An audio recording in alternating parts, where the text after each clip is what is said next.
Check out how many people are in the street.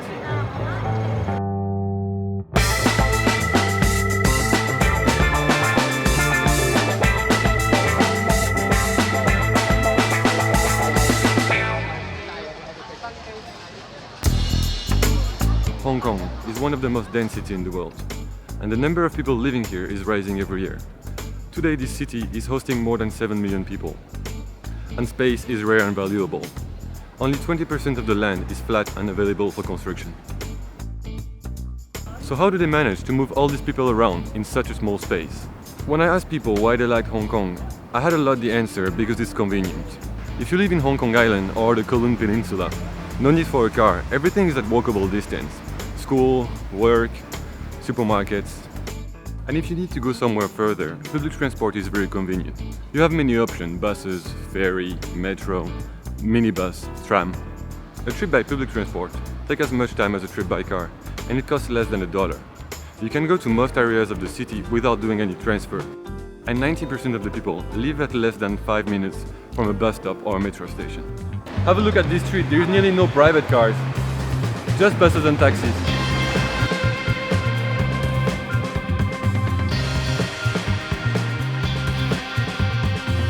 Probably the most impressive in Hong Kong are those elevated bridges or footpaths. As there is not enough space on the ground, they started to build three-dimensionally. There are bridges but also subways, and to reach your destination you often have to go from one to another. And the worst is that they go through buildings, and it makes it a real labyrinth. The escalator I'm using right now is part of this 3D grid. It is the longest in the world, and it is pretty smart. During the morning it's going down so people can go to work in Central, and during the afternoon it's going up so people can go back home. But as most cities in the world, Hong Kong is getting more and more congested, and there are a few reasons for this. In order to know more about it, I'm going to meet Paul Zimmerman, an expert in transportation.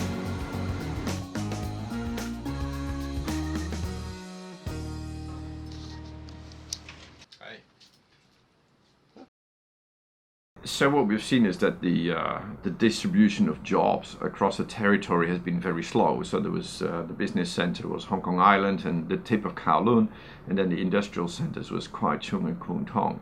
And then when the new towns developed in the new territories, they had very few jobs, and people have kind of traveled to the tip of Kowloon and Hong Kong Island for the office jobs and the industrial jobs in those two other areas. And so you see that in the traffic. In the morning there's a lot of people coming in evening a lot of people coming back to the new territories.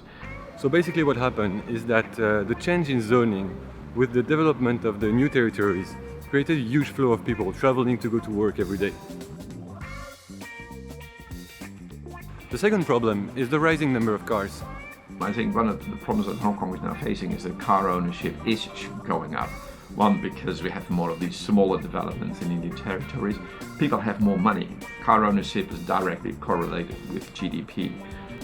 And the third reason is that we're opening up with the mainland. We used to have very limited cross-border traffic. It was primarily trucks. Now we're building an enormous amount of connectivity. Lots of new roads are being opened up with the mainland. And we see the change from truck traffic, goods traffic, we see the two-people traffic. First of all with coaches, and now also more with private cars. So the utility value of owning a car in Hong Kong is going up quickly.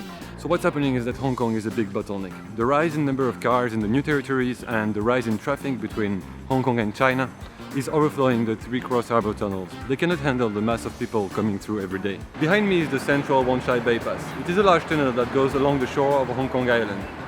It costs billions of dollars. But one day after its opening, it was already congested. So the current infrastructure cannot handle the rise in traffic. And without space to build more, what can they do?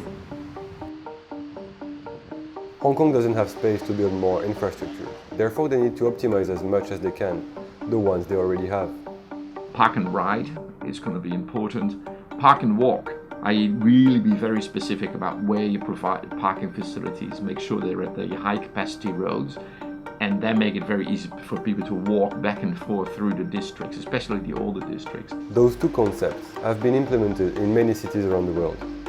They allow people to park their cars outside of the city center and continue their journey by foot, by bicycle, or by public transport.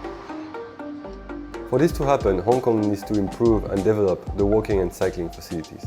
Cycling lanes can be found in the new territories where the land is more flat, but in Hong Kong Island, they are inexistent. This app is really interesting, especially for walking in Hong Kong. With it you can trace an itinerary and it tells you if you are going underground or using a footbridge, which is really useful for this 3D grid. It also has a special mode for old, blind and handicapped people. Let's have a look at it. So this is the itinerary for a regular person, young and healthy. And this is the itinerary for a handicapped person. So as you can see, they take two very different routes to reach the same destination. So this app is really interesting considering the complexity of the Hong Kong grid. Yeah, and third is really the measures to control traffic, manage it. So electronic road pricing and tunnel fees. So you have basically road pricing mechanisms is a good one to use, but they're not easily implemented. The idea behind electric road pricing is to tax private cars when they enter the city core, which discourages people from driving their car in the city center and makes it more pleasant for pedestrians.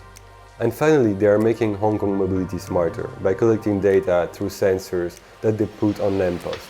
They will provide real-time traffic information such as speed, journey time and vehicle classification.